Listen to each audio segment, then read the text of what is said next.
हरे कृष्णा मेरे प्यारे दोस्तों, आई होप आप लोग सब बहुत अच्छे होंगे। ये वीडियो बना रही हूँ मैं स्पेशली दिल्ली के उन लोगों के लिए जो रात में अकेले ट्रेवल करते हैं। कल मेरे साथ कुछ ऐसा हादसा हुआ। मेरी किस्मत अच्छी थी कि मैं बच गई, लेकिन हो सकता है कि सब लोग उतना जल्दी नहीं सोच पाए कि हमें क्या करना चाहिए। तो मैं आपको कल का एक इंसिडेंस बताती हूँ जो मेरे साथ हुआ। जैसे कि आप मेरी पुरानी वीडियोस में देख सकते हैं, मैं बरसाना और गोवर्धन की यात्रा करके लौटी थी और मेरे को रोहिणी से सफर करना था, द्वारका में आना था मुझे कल, क्योंकि मेरे बेटे के मंडे से स्कूल स्टार्ट है, तो मुझे इसीलिए वापस आना था अपने घर पर। तो मैंने, एज आप सब लोग जानते हैं, सैटरडे संडेज बहुत ज्यादा मतलब रश रहता है रात के टाइम, और दिन में भी काफी मतलब रश रहता है। हमारा उत्तम नगर टर्मिनल के आसपास बहुत रश रहता है। अगर आप चाहो भी जल्दी पहुंचने का तो भी आप जल्दी नहीं पहुंच सकते हो। तो मैं इसलिए उस ट्रैफिक से ज्यादातर बचने की कोशिश करती हूँ। तो जो मेरा माइंड कहता है, मैं हमेशा ज्यादातर मॉर्निंग में ट्रैवल करती हूँ या फिर मैं रात में ट्रैवल करती हूँ। ट्रैवल मीन्स रात में इतना भी नहीं कि मैं 10-11 बजे ट्रैवल करती हूँ। मैं सिंपली 8:30 बजे के बाद ट्रैवल करती हूँ, ताकि जो ऑफिस टाइमिंग वाला ट्रैफिक है वो मुझे ना मिले। तो मैंने ऐसे ही किया। मैंने 8 o'clock से रोहिणी से अपनी मैं वैसे ऑटो प्रेफर करती हूँ, क्योंकि मेरे साथ पहले भी एक इंसिडेंस हुआ उबर में। तो उस वाक्य के बाद से मैं थोड़ा सा मतलब कैब्स को लेके डर गई, और मैं कभी प्रेफर नहीं करती हूँ कि मैं कैब्स में अकेली ट्रेवल करूँ। इसलिए मैं ऑटो को प्रेफर करती हूँ। तो कल एक ऐसा किस्सा हुआ कि मुझे ऑटो नहीं मिल रहा था, और जो चार्जेस थे वो एक कैब मुझे दिखा रहा था कि उतना ही, जैसे मेरा 250 रुपीज चार्ज बन रहा था उबर ऑटो का, बट 200 रुपीज के आसपास मेरा उबर कैब मेरी बुकिंग हो गई। 8:45 के आसपास टाइम था। अब मैं अपना सामान लेकर, मेरे पास छोटा थोड़ा सा लगेज था, मैं लेकर उबर कैब के पास गई। तो 8:45 या 8:50 पीएम का टाइम था रात का। तो मेरा बेटा क्या देखता है कि उनके पास ना, मतलब उबर कैब वाला जब आ रहा है ना, तो उसके पास एक प्लास्टिक का ग्लास है। तो वो इतना नोटिस, लेकिन उसने मुझे बोला कि मम्मा इसके पास ना कुछ है और ये पी रहा है। तो मैंने बोला अच्छा ठीक है, मैं चलो देखती हूँ, मैं पूछती हूँ। क्योंकि मैंने उससे कंफर्म किया, मैंने डोर ओपन किया तो उसके पास था ग्लास। उसने वो ग्लास नीचे कर लिया। मैंने उससे पूछा भी कि क्या आप ये ड्रिंक कर रहे हैं? तो उन्होंने बोला नहीं नहीं, बहुत गर्मी हो रही है ना, तो मैं कोक पी रहा हूँ। मैंने कहा ठीक है। तो उन्होंने बोला आप देख लीजिए। मैंने कहा अब मैं क्या ही देखूं, आप कह रहे हैं तो मैं आप पे ट्रस्ट करती हूँ। और उबर राइड है तो मैं कंफर्टेबल ये सोच के हो गई कि उबर राइड ही तो है, तो हमें कोई टेंशन नहीं होनी चाहिए।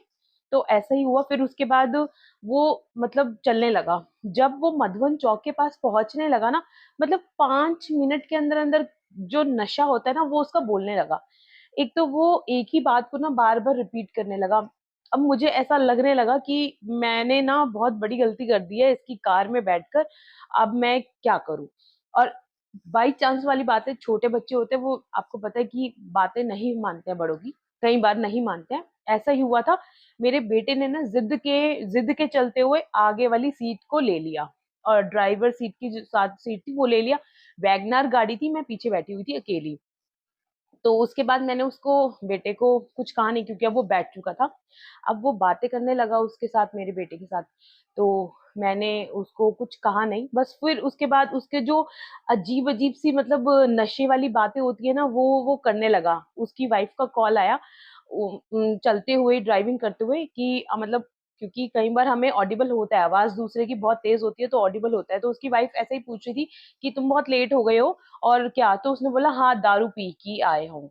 ऐसा कुछ करके उसने बोला, दारू वर्ड यूज किया। अब मुझे ये चीज कंफर्म हो गई थी कि इसने पी रखी है, ड्रिंक कर रखी है, और मुझे बिल्कुल भी इस कार में 1 घंटे का सफर नहीं करना चाहिए। अब मेरा जो मेन था, मुझे इसकी कार से कैसे उतरना है। तो मैंने उसको अप्रोच किया ये कहकर कि आप मुझे ना नियरेस्ट मेट्रो स्टेशन पे उतार दीजिए, क्योंकि मेरे ना हस्बैंड आने वाले हैं और मैं बहुत लेट हो रही हूँ। तो वो कुछ कुछ भाप भी गया था कि शायद इनको पता चल गया है कि मैंने ड्रिंक कर रखी है। तो उसने पहले बोला कि नहीं मैडम, मैं आपको आराम से पहुंचा दूंगा। मैंने कहा नहीं, आप मुझे ना उतार दीजिए, मेरे पास कॉल आ रहा है। तो उन्होंने मुझे बोला कि मैं उतार दूंगा, लेकिन मेरी एक कंडीशन है। मैंने बोला क्या? तो उन्होंने बोला मेरी कंडीशन ये है कि आपको कंप्लीटली जो फेयर मेरा चार्ज लगा है वो आपको देना पड़ेगा। मेरी मजबूरी थी क्योंकि मैं उसके साथ ट्रैवलिंग नहीं कर सकती थी। एक तो उसने ड्रिंक कर रखी है, ऊपर से वो कुछ भी नॉनसेंस बोल रहा है और मुझे भी अपने पर्सनल टॉक्स में शामिल कर रहा है, जो मैं ओके नहीं थी। और मुझे ये भी लग रहा था हो सकता है वो रैश ड्राइविंग करे और कोई हादसा हो जाए। तो मुझे नहीं लगा कि सेफ है। तो मैंने उसको बोला हाँ मैं आपको फुल पेमेंट करने के लिए रेडी हूँ, बस आप मुझे नियरेस्ट मेट्रो स्टेशन पे उतार दीजिए। मैंने नियरेस्ट मेट्रो स्टेशन पे उतरी, तो उस बंदे ने क्या किया, अपनी वैगनार ना थोड़ा सा आगे लगा के खड़ा हो गया। अब मैं जो मेट्रो स्टेशन के पास एक छोटा सा विंडो नीचे बना होता है कि आप आगे मतलब पीछे देख सकते हो। तो मैंने उसको झांक के देखने की, मैं एक्चुअली डर गई थी, रात का टाइम था, मैं बहुत डर गई थी। तो मैंने उसको झांक के देखा, तो मैंने देखा कि अब उसने कंप्लीटली अपनी बॉटल निकाली और वही ग्लास में वो पूरा निकाल निकाल के ड्रिंक करने लगा। तो अब मेरे को ये डर था, मैं ऑटो करना चाह रही थी, ये है मधुबन चौक के आसपास की बात है। तो मैं ऑटो करना चाह रही थी, लेकिन मेरे को ये डर लग रहा था कि मैं ऑटो करने वापस जाऊंगी और ये अपनी कार टैग से लेकर वहां तक आ जाएगा। तो मैं बहुत डरी हुई थी। फिर मेरे को मैंने एक आते हुए एक आदमी से हेल्प मांगी कि भैया मेरी थोड़ी सी हेल्प कर दो, मुझे सिर्फ आप ऑटो करा दो, ऑटो वाले टाइम तक पहुंचा दो।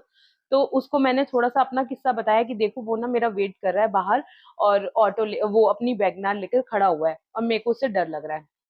मैं जैसे तैसे ऑटो स्टैंड पे पहुंच गई और फिर उसके बाद मैंने मतलब जनकपुरी तक का ऑटो बुक कर लिया। उसके बाद मैं दूसरी रिक्शा में आई हूँ। मीन्स की फर्स्ट टाइम ऐसा हुआ कि मैं तीन चीजें बदल कर अपना जगह पे पहुंची हूँ।